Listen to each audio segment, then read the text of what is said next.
Hello and welcome back to Modeling Manhood. Today I got another stories for all you dads out there and all you wannabe dads. So today I'm sitting in front of a 15-gallon drum.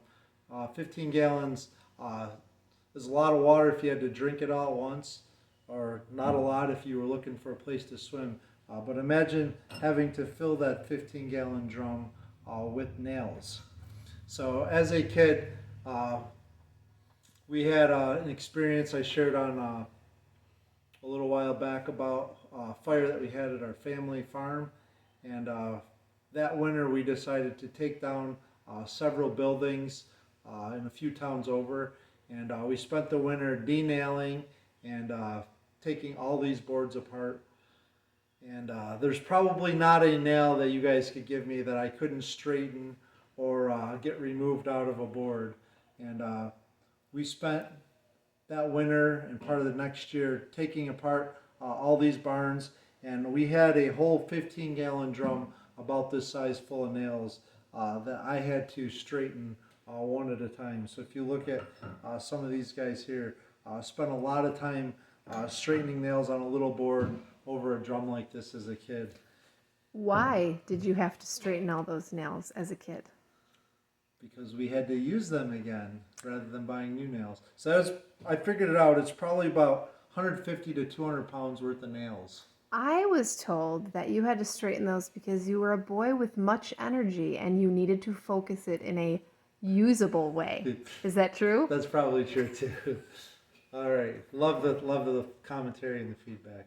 But just imagine all the crooked things that we have in our lives before we come to know Christ, and He wants to straighten us out and take us to that anvil and pound us back into shape.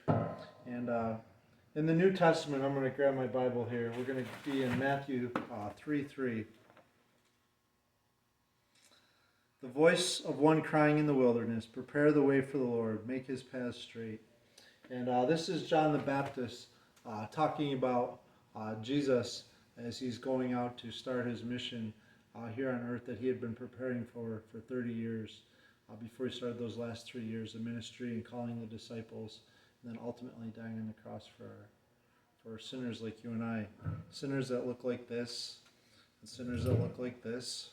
We come in all sorts of weird, disheveled, bent up messes.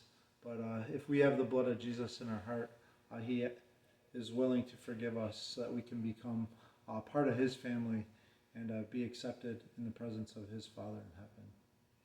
And I don't know what you guys do when you have a lot of energy with your kids. Maybe you run them around the house. Maybe you give them a whole bucket of nails and tell them that they can do something fun when it's done. But stick to it. What do they call that? Dedication is something that's definitely lacking in today's culture. Steadfastness. Steadfastness. My wife's been loving that word. But just be thinking about that. I don't know.